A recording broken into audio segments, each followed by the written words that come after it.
My mother-in-law wore white to my wedding, so I gave her a toast that turned her face the same shade as my dress. Vivian had made it clear from day one that I wasn't good enough for her precious son. When Kieran proposed, she actually laughed. "You're serious about this girl?" she asked, looking me up and down like I was something stuck to her shoe. The morning of our wedding, she showed up in a flowing white gown with a sweetheart neckline and a train. Not ivory, not cream, pure, bridal white. She posed for photos like she was the bride, even suggesting the photographer capture her special moment. My sister pulled me aside, furious. "Are you going to let her get away with this?" I smiled calmly. "Don't worry, I've got this handled." During the reception, I stood to give my speech. Everyone expected the usual sentimental thank yous. Instead, I raised my champagne flute and looked directly at Vivian. "I want to thank my new mother-in-law for wearing white today," I began, my voice carrying across the silent room. "It's so fitting considering how pure and innocent she wants everyone to think she is." Vivian's face shifted from smug satisfaction to confusion. "Vivian, your white dress reminded me of something beautiful. Fresh snow, clean, untouched.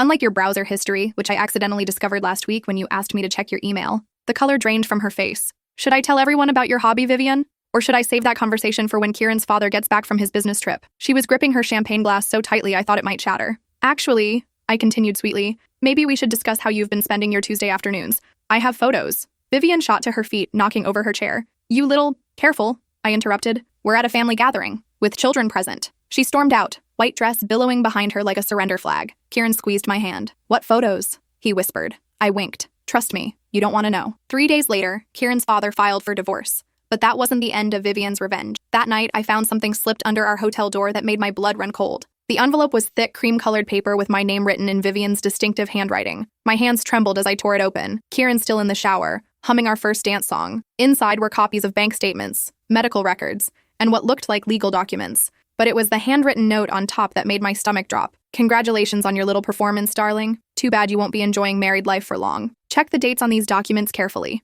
Your precious husband has been keeping secrets too. V." The first document was a bank statement from an account I'd never seen before. Kieran's name was on it, along with regular deposits of $5,000 every month for the past 2 years. The memo line read, "consulting fees," but the account it came from belonged to someone named Delilah Thornton. My heart pounded as I flipped to the next page. Medical records from a fertility clinic. Kieran's name. Delilah Thornton's name. Dated 6 months ago. The shower stopped running. I shoved the papers back into the envelope just as Kieran emerged from the bathroom, towel wrapped around his waist, still grinning like a man who'd just married the love of his life. "Everything okay?" he asked, noticing my expression. "Perfect," I managed to say, my voice surprisingly steady. "Just wedding cards from the front desk." That night, I lay awake next to my new husband, studying his sleeping face in the moonlight streaming through the hotel windows. The man I'd married, the man I'd defended against his mother's accusations, had been living a double life. While I'd been planning our wedding, he'd been making regular deposits from another woman. While I'd been choosing flowers and cake flavors, he'd been visiting fertility clinics. The next morning, I waited until Kieran left for his morning run, a habit that had always annoyed me, but now seemed like divine intervention. I pulled out my laptop and began investigating Delilah Thornton. What I found made everything worse.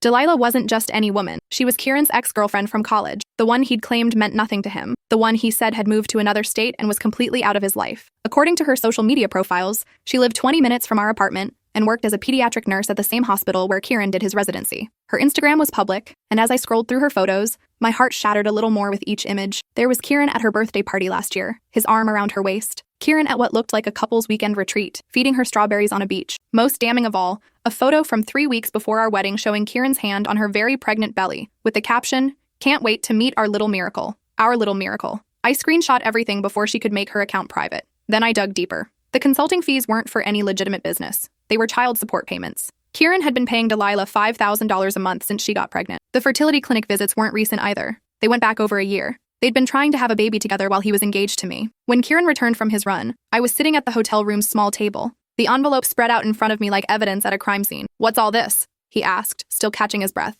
"Your mother left us a wedding gift," I said calmly. His face went white as he recognized the documents. "Listen, I can explain." "Can you?" I interrupted. "Because I'd love to hear how you explain paying child support to your pregnant ex-girlfriend while planning our wedding." He sat down heavily on the bed, head in his hands. "It's not what you think." "Really?" "Because I think you've been lying to me for over a year. I think you got another woman pregnant while we were engaged. I think you've been supporting her financially while letting me plan our future together." "The baby isn't mine," he said desperately. I pulled out my phone and showed him Delilah's Instagram photo. "That's funny because she seems to think otherwise. She's confused, emotional. She was seeing multiple people." "Stop." My voice was ice cold. "Just stop lying. I've seen enough." The truth came out in pieces, like pulling shards of glass from a wound. Yes, he'd been seeing Delilah while we were engaged. Yes, the baby was his. Yes, he'd been planning to continue supporting them both after our marriage. He claimed he loved me, that Delilah was just a mistake, that he'd been trying to figure out how to tell me. You had a year to figure it out, I said. Instead, you stood at an altar yesterday and promised to forsake all others. I was going to tell you after the honeymoon, he said weakly. Tell me what exactly? That you have a secret family? That our entire relationship is built on lies? He tried to touch my hand, but I pulled away. I love you. We can work through this. No, I said simply. We can't. I started packing my suitcase while he pleaded behind me. He promised to cut contact with Delilah. He swore the baby wouldn't interfere with our marriage. He even offered to sign a prenup giving me everything if he ever cheated again. You don't understand, I said, folding my wedding dress carefully into tissue paper. This isn't about the cheating. This isn't about the baby. This is about the fact that you're a fundamentally dishonest person who was willing to build our entire marriage on a lie. One mistake doesn't define who I am, he argued. This wasn't one mistake. This was hundreds of decisions over more than a year. Every day you chose to lie to me. Every night you came home and kissed me knowing you'd been with someone else. Every time I talked about our future children, you already had one on the way. I zipped up my suitcase and headed for the door. Where are you going? He asked desperately. To see a lawyer, I said. Our marriage lasted exactly 18 hours. I'm pretty sure that's some kind of record. The hotel lobby was buzzing with late checkout activity, families heading home from weekend vacations, business travelers preparing for Monday meetings, normal people living normal lives while mine imploded around me. I called my sister from the parking lot. How's married life? She asked cheerfully. Over, I said simply. The silence stretched between us before she said, I'll pick you up in an hour. Actually, I need you to do something else first. Remember that private investigator you used during your divorce? I need his number. Done. What do you need him to find? Everything, I said. I want to know exactly how deep this goes. 3 hours later, I was sitting in a coffee shop across from Detective Raymond Walsh, a weathered man in his 50s who specialized in marital investigations. He'd already reviewed the documents Vivian had provided, and the screenshots from Delilah's social media. This is pretty straightforward, he said. Your husband was maintaining a relationship with his ex-girlfriend throughout your engagement. The baby is definitely his. I can see the resemblance in the ultrasound photos she posted. The payment started when she hit 12 weeks, which suggests they knew about the pregnancy early on. What I don't understand is how Vivian got all this information, I said. Raymond smiled grimly. That's where it gets interesting. Your mother-in-law hired me 6 months ago. My coffee cup hit the table harder than I intended. What? She wanted dirt on you initially. Background check, financial records, anything that would prove you weren't suitable for her son. When I couldn't find anything significant, she asked me to investigate her son instead. She knew about Delilah this whole time. She's known about the affair for 6 months. She's known about the baby for 4 months.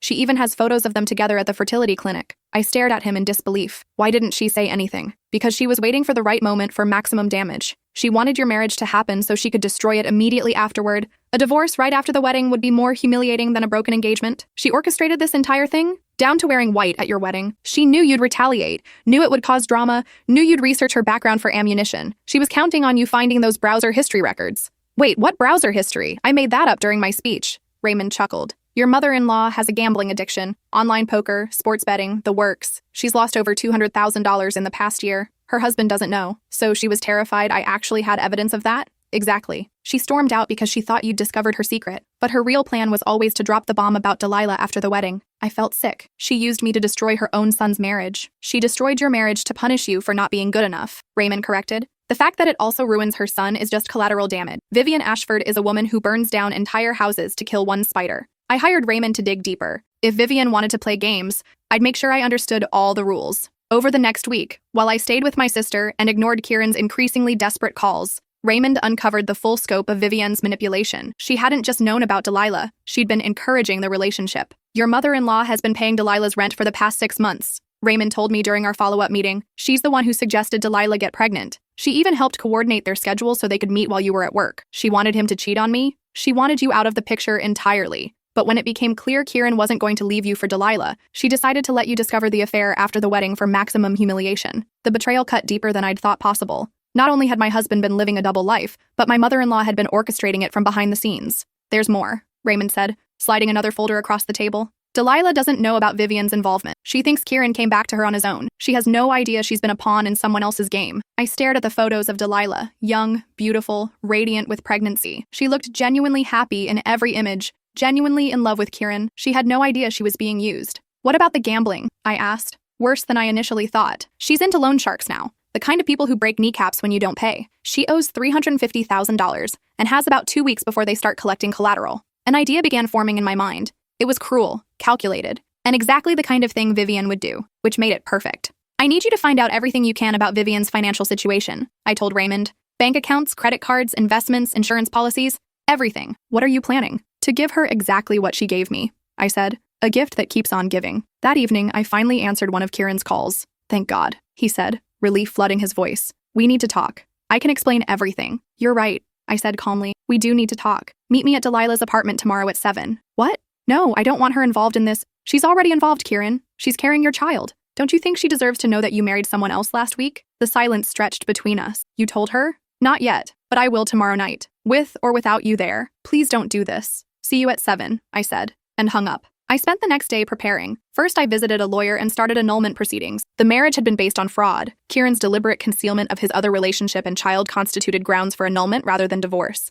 Then I went shopping. If I was going to confront my husband's pregnant mistress, I was going to look absolutely perfect doing it. Finally, I made a call to Vivian. "Enjoying your victory?" I asked when she answered. "I told you that you weren't good enough for my son," she said smugly. "You're right. Kieran and I are getting an annulment. I'm meeting with Delilah tonight to work out custody arrangements." The silence on the other end was telling. This wasn't part of Vivian's plan. "What custody arrangements?" she asked carefully. "Well, since Kieran and I are over, and he's going to be with Delilah now, I figure they'll need some financial help. Kieran doesn't make much as a resident. I was thinking of setting up a trust fund for the baby." "That's generous of you." "I can afford to be generous, especially since I'll be getting a significant settlement from the annulment. Fraud is expensive, Vivian." I could practically hear her calculating the implications. "Besides," I continued, "I'd hate for your grandchild to suffer because of adult drama. Family is so important, don't you think?" After I hung up, I smiled for the first time in days. The trap was set. Delilah lived in a modest apartment complex about 20 minutes from the hospital. When I knocked on her door at exactly 7 o'clock, she answered wearing yoga pants and an oversized sweater that couldn't quite hide her pregnant belly. "Can I help you?" she asked, confusion clear in her voice.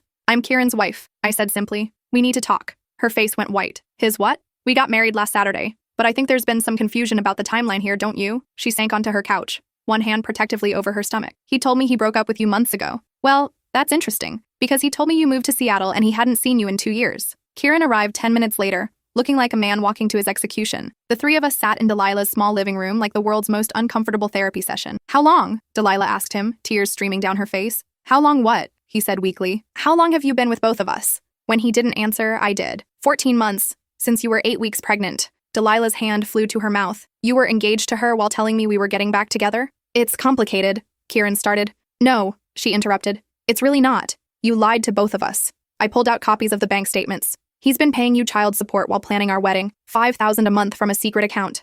Child support?" Delilah looked confused. "Kieran, you told me that money was from your moonlighting job. You've been taking money from him without knowing it was child support?" I asked. "I thought he was just helping because he cared about me," she whispered. The three of us sat in silence, absorbing the full scope of Kieran's deception. He hadn't just betrayed me, he'd manipulated both of us. "There's something else you should know," I told Delilah gently. "Kieran's mother has been involved in this." I explained about Vivian's investigation, her knowledge of the affair, her financial support of Delilah's rent. By the time I finished, Delilah was sobbing. "She's been paying my rent?" she gasped. "I thought Kieran was covering it." "You've been a pawn," I said. "We both have." Kieran finally found his voice. "Mom was trying to help. Your mother orchestrated this entire situation," I snapped. "She wanted me destroyed and she used your baby to do it." "That's not true. She's been encouraging your relationship with Delilah for months. She wanted you to cheat so she could expose it after our wedding for maximum humiliation." Delilah stood up shakily. "I need you both to leave. Delilah, please." Kieran reached for her. "Don't touch me," she said coldly. "I need to think." Outside her apartment, Kieran turned to me desperately. "We can still fix this." "Fix what? You have a baby coming with another woman. Our marriage is over." "I choose you," he said. "I'll sign away parental rights. I'll never see her again." I stared at him in disgust. "You'd abandon your own child? If it means saving our marriage." "There is no marriage to save," I said. "You killed it the day you decided to lie to me. Please. I love you." "No, you don't. You love the idea of me, the perfect wife who'd never question you, never challenge you, never expect honesty." "I'm not that woman." I got in my car and drove away, leaving him standing in the parking lot. The next phase of my plan required patience. I waited 3 days before calling Delilah. "How are you feeling?" I asked. "Awful," she admitted. "I can't stop thinking about how stupid I've been." "You weren't stupid. You were lied to." "I should have known something was wrong when his mother started being so involved." "About that," I said carefully. "I have some information you might find interesting about Vivian's motivations." I met Delilah at a quiet cafe and showed her everything Raymond had discovered. Vivian's gambling addiction, her debts to loan sharks, her deliberate manipulation of the situation. "She's been using my pregnancy to hurt you?" Delilah asked, horrified. "And she's been using you to hurt me. She doesn't care about your baby, Delilah. She cares about controlling the narrative." "What do? We give her what she deserves." Over the next hour, I outlined my plan. It was elaborate, required perfect timing, and would only work if we could trust each other completely. "Why would you help me?" Delilah asked. "I slept with your husband, because we're both victims here," I said, "and because your baby deserves better than this toxic family dynamic." She thought for a long moment. "What do you need me to do?" "First, stop taking any money from Kieran or Vivian. We're going to cut off their financial control. I can't afford my rent without help." That's where I come in. I slid a check across the table. Consider it an investment in justice. Phase 1 began immediately. Delilah called Kieran and told him she needed space to think. No visits, no phone calls, no financial support. She was going to handle things on her own. Kieran panicked as expected. Within hours, he was calling me, begging me to intervene. She won't take my calls, he said. The baby is mine. I have rights. Maybe you should have thought about that before lying to both of us, I replied. This is your fault. She was fine until you poisoned her against me. I told her the truth. If that poisoned her against you, what does that say about your behavior? He hung up on me. Phase 2 involved Vivian directly. I called her the next day. I heard Delilah is refusing Kieran's support, I said. That must be concerning for you. I don't know what you mean. Come on, Vivian. We both know you've been orchestrating this whole situation. What happens to your plan if Delilah disappears with your grandchild? My plan? The one where you destroy my relationship with Kieran by exposing his affair after our wedding. The one where you've been paying Delilah's rent and encouraging their relationship. The silence on the other end told me everything I needed to know. What do you want? She finally asked. I want to make a deal. We met at an upscale restaurant downtown, the kind of place where Vivian felt comfortable displaying her wealth and superiority. She arrived wearing designer clothes and enough jewelry to fund a small country, but I could see the stress in her eyes. You look tired, I observed as she sat down. It's been a difficult week. I imagine owing loan sharks $350,000 would be stressful. She froze, her water glass halfway to her lips. I don't know what you're talking about. Your gambling debts, Vivian. The online poker, the sports betting. Did you really think I wouldn't find out? You have no proof. I pulled out copies of her bank statements and betting records. I have everything, including records of the threats you've been receiving. Her composure cracked. What do you want? I want you to leave Delilah alone. Stop paying her rent. Stop manipulating the situation. Stop trying to control your son's life. And if I don't, I'll tell Kieran's father about your gambling addiction and your debts. I'll tell him how you've been using family money to pay loan sharks. I'll tell him about your role in orchestrating Kieran's affair. He'll never believe you. Want to bet? Because based on your track record, gambling doesn't seem to be your strong suit. Vivian's face contorted with rage. You little bitch. You think you can threaten me? I'm not threatening you. I'm offering you a choice. Walk away from the situation and deal with your debts privately, or have everything exposed publicly. I'll destroy you. You already tried. It didn't work. She leaned forward, her voice dropping to a whisper. You have no idea what I'm capable of. Actually, I do. You're capable of sacrificing your own son's happiness to feed your need for control. You're capable of manipulating a pregnant woman to serve your agenda. You're capable of risking your family's financial security to feed your addiction. I stood up, leaving money for my untouched drink on the table. But here's what you're not capable of, Vivian. You're not capable of admitting when you've lost. Phase 3 was the most delicate. It required Delilah to be absolutely convincing, because Kieran would be watching for any sign of deception. Delilah called him a week later, sobbing. I made a mistake, she said through tears. I shouldn't have pushed you away. I need you. Kieran rushed to her apartment, finding her doubled over in apparent pain. The baby, she gasped. Something's wrong. He drove her to the emergency room, where a sympathetic doctor, who happened to be a friend of mine from nursing school, confirmed that the baby was fine, but Delilah was suffering from severe stress. The emotional trauma of recent events has put significant strain on both mother and child, the doctor told Kieran. She needs stability and support. Whatever she needs, Kieran said immediately. She needs to get away from whatever situation is causing this stress. I'm recommending complete bed rest in a calm environment. That's how Delilah ended up in a private rental house an hour outside the city, paid for by my settlement money from the annulment. Kieran visited every day, bringing flowers and promises that everything would work out. What he didn't know was that I was staying in the guest bedroom. Every morning after Kieran left for his hospital shift, Delilah and I would review our next moves. We'd become unlikely allies, bonded by our shared experience of his deception. I can't believe I'm helping you destroy my baby's father, Delilah said one morning, rubbing her belly. We're not destroying him. We're holding him accountable. What's the difference? Destruction is what Vivian tried to do to me. Accountability is what he should have faced a long time ago. 2 weeks into our arrangement, Kieran proposed to Delilah. He arrived with roses and a ring, dropping to one knee in the rental house's living room, while I watched through the security camera I'd had installed. I want to do this right, he told her. I want to marry you before the baby comes. What about your wife? Delilah asked. The annulment will be final next week. We can be a real family. Delilah looked at the ring, the same ring he'd originally planned to give me before upgrading for our engagement. I need time to think, she said. That night, she called me into the living room. He's using the same ring. I know. The same words, too, probably. The same promises. Probably. She was quiet for a long moment. How do you do it? How do you trust anyone after this? I don't know yet, I admitted, but I know I'll never settle for less than honesty again, even if honesty is painful, especially then. The next phase required perfect timing. I'd been tracking Vivian's movements through Raymond's surveillance, waiting for the right moment to strike. It came 3 days later. Vivian's loan sharks had given her an ultimatum: pay up within 48 hours or face consequences. Desperate, she'd been trying to liquidate assets without her husband's knowledge. She'd already sold her jewelry collection and cashed out a retirement account. I called her that morning. Having trouble raising funds? I asked. Go to hell. I have a proposition for you. I'm not interested. $400,000, cash. Enough to pay your debts and start fresh. The silence stretched between us. What do you want? A public confession? About what? Everything. Your role in orchestrating Kieran's affair, your manipulation of Delilah, your gambling addiction, all of it. You're insane. You have 36 hours before your loan sharks start collecting. Do you really think you have better options? I hung up and waited. 24 hours later, she called back. If I do this, I want guarantees. The money up front. Assurance that my family won't be harmed financially. Done, but it has to be public. I want witnesses. Fine, but I choose when and where, as long as it's within the next 12 hours. She chose the same restaurant where we'd had our previous confrontation. This time, I arrived with Raymond, a notary, and a written confession for her to sign. Vivian looked like she'd aged 10 years since our last meeting. Her perfectly styled hair was slightly disheveled, her makeup couldn't quite hide the dark circles under her eyes, and her hands shook as she reached for the document. Read it out loud first, I said. I want to make sure you understand what you're admitting to. Her voice was barely above a whisper as she began. I, Vivian Ashford, manipulated my son's relationship with his fiancée by encouraging and financially supporting his affair with another woman. I deliberately withheld knowledge of this affair until after their wedding to cause maximum emotional damage to both parties. I used a pregnant woman as a pawn in my scheme to destroy a marriage I disapproved of. I have been hiding a gambling addiction that has cost my family hundreds of thousands of dollars and put us in debt to dangerous creditors. She looked up at me with hatred in her eyes. Satisfied? Sign it. She signed. The notary witnessed,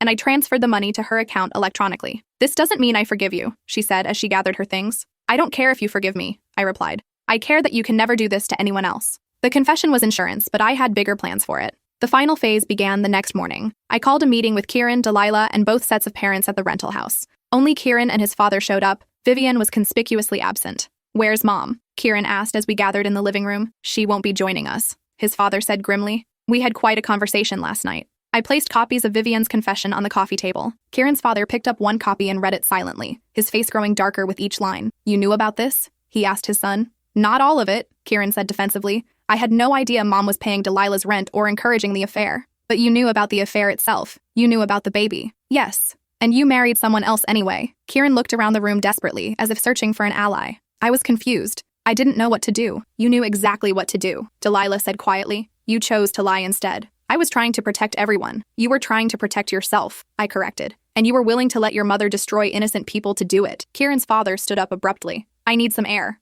After he left, the three of us sat in uncomfortable silence. Finally, Kieran spoke. What happens now? Now you face the consequences of your choices, I said. Our annulment is final. You have a child coming with Delilah. Your mother has confessed to manipulating this entire situation. And us? He asked Delilah. She touched her belly thoughtfully. I don't know. I need time to figure out who you really are underneath all the lies. I'm the same person you fell in love with. No, she said sadly. That person was a character you were playing. I need to meet the real you before I can decide anything. 3 months later, I was sitting in a different cafe, reading wedding announcements in the newspaper, when Delilah called. Did you see the news about Vivian? She asked. What news? Kieran's father filed for divorce. He's also pressing charges for identity theft. Apparently she'd been using his credit cards for her gambling without his knowledge. Where is she now? Rehab. Court-ordered gambling addiction treatment. She'll be there for at least 6 months. And Kieran? Still trying to convince me to marry him. He brings the ring every time he visits. How are you feeling about that? Like I'm finally seeing him clearly. He's not a bad person, but he's weak. He makes decisions based on what's easiest, not what's right.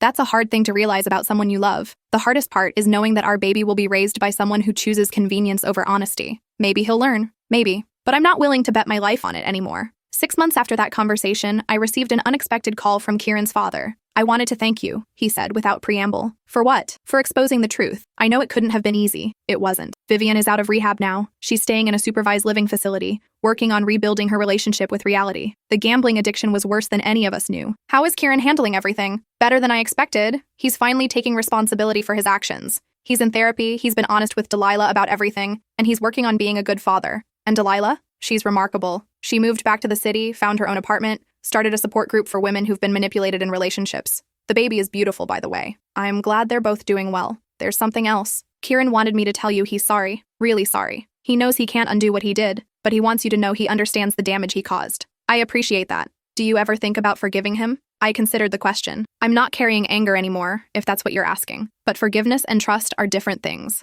I forgave him for my own peace of mind, but I'll never trust him again. That's fair. How are you doing with everything? He was quiet for a moment. It's strange, starting over at 62, but I'm learning things about myself I never knew, like how much I'd been enabling Vivian's behavior without realizing it. Are you happy? I'm working on it. Some days are better than others. A year after the whole mess began, I ran into Delilah at a bookstore. She was pushing a stroller with a beautiful baby girl inside, her face bright with the kind of happiness that comes from hard-won self-respect. She's gorgeous, I said, peering at the baby. Thank you. She's been the light of my life. How are things with Kieran? He's a good father, she said diplomatically. We're not together, but we co-parent well. He's learned to respect boundaries. And you? Are you seeing anyone? She smiled. Actually, yes. Someone I met in my support group. He's honest to a fault, sometimes brutally so. It's refreshing. I'm happy for you. What about you? Dating again? Taking it slow. I'm learning to trust my instincts again. Any regrets about how everything played out? I thought about it. No, it was painful, but it taught me something important about myself. What's that? That I'd rather be alone than accept less than I deserve. As I walked home that day, I reflected on everything that had happened. Vivian's manipulation had been cruel and calculated, but it had ultimately revealed truths that needed exposing. Kieran's betrayal had been devastating, but it had freed me from a marriage built on lies. Delilah's pain had been real, but it had led her to find her own strength. Sometimes the worst thing that happens to you ends up being the best thing that could have happened. 6 months later, I received a wedding invitation in the mail. Not from Kieran, from Delilah. She was marrying the man from her support group, a carpenter named Forrest who'd lost his first wife to cancer and understood the value of honesty in relationships. I attended the wedding, sitting in the back row and watching as Delilah promised to love and honor someone who deserved it. Kieran was there too, holding his daughter and looking genuinely happy for his ex. During the reception, I found myself standing next to him at the bar. Thank you, he said quietly. For what? For not letting me get away with it. For holding me accountable. I'm a better person because of what you did. You're a better person because you chose to become one, I corrected. I just refused to enable you. Same thing, maybe. No, there's an important difference. I can't change people. I can only choose not to accept behavior that hurts me. He nodded thoughtfully. I hope you find someone who deserves you. I hope you continue deserving your daughter. As the evening wound down, I said goodbye to Delilah and headed home. My apartment was quiet, peaceful, filled with my own choices and my own truth. For the first time in years, I felt completely content with my own company. 2 years later, I did meet someone, a fellow nurse named Phoenix who'd also survived a manipulative relationship and understood the importance of transparency. Our first date lasted 7 hours because we spent most of it comparing notes on red flags and discussing our non-negotiable boundaries. When he proposed 18 months later, he did it in my living room on a Tuesday morning before work. No fanfare or grand gestures. Just honest words and a simple question. Will you build something real with me? I said yes because I knew exactly who I was saying yes to. Our wedding was small, intimate, attended only by people who genuinely supported our happiness. As I walked down the aisle, I spotted Delilah in the third row, holding her daughter and beaming at me. Her presence felt like a blessing from someone who understood the journey it had taken to get there. When the officiant asked if anyone objected to our union, I held my breath for a split second. Old habits from old trauma. But the silence that followed was golden, pure, untainted by manipulation or hidden agendas. As Phoenix and I exchanged vows,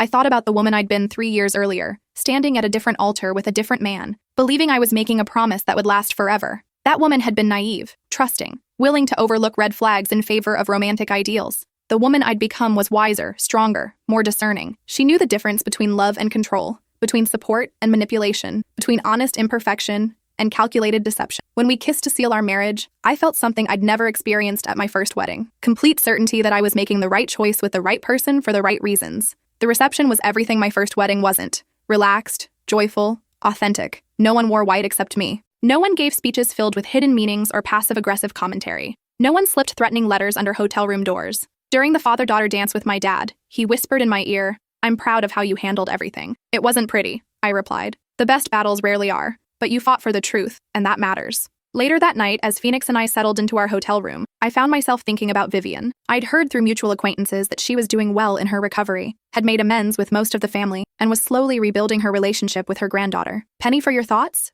Phoenix asked, noticing my distant expression. Just thinking about second chances, I said. How some people deserve them and some people earn them, and some people create them for themselves, he added, pulling me close. Is that what we're doing? I think we're living proof that sometimes the worst thing that happens to you can lead to the best thing that happens to you. As I drifted off to sleep in my husband's arms, I smiled thinking about how different this wedding night felt from my last one. No hidden envelopes, no devastating secrets, no cold realization that everything I believed was a lie. Just honest love, earned trust, and the quiet confidence that comes from choosing someone who chooses you back, completely and without reservation. 3 years later, when Phoenix and I welcomed our first child, Delilah sent a beautiful handmade baby blanket with a note that read, "For the baby who will grow up knowing what real love looks like." Kieran sent flowers with a card that simply said, "Congratulations. You deserve every happiness." Even Vivian sent a gift, a silver picture frame with an apology note acknowledging the pain she'd caused and expressing hope that our family would know only honesty and joy. As I looked at my sleeping daughter in her crib, surrounded by gifts from people who'd all played roles in the most painful chapter of my life, I realized something profound. Sometimes the people who hurt us the most end up teaching us the most valuable lessons about who we really are and what we're truly capable of surviving. My mother-in-law had worn white to my wedding, thinking she was marking my defeat. Instead, she'd marked the beginning of my transformation into someone who would never again accept less than she deserved, and in the end, that was the greatest gift she could have given me.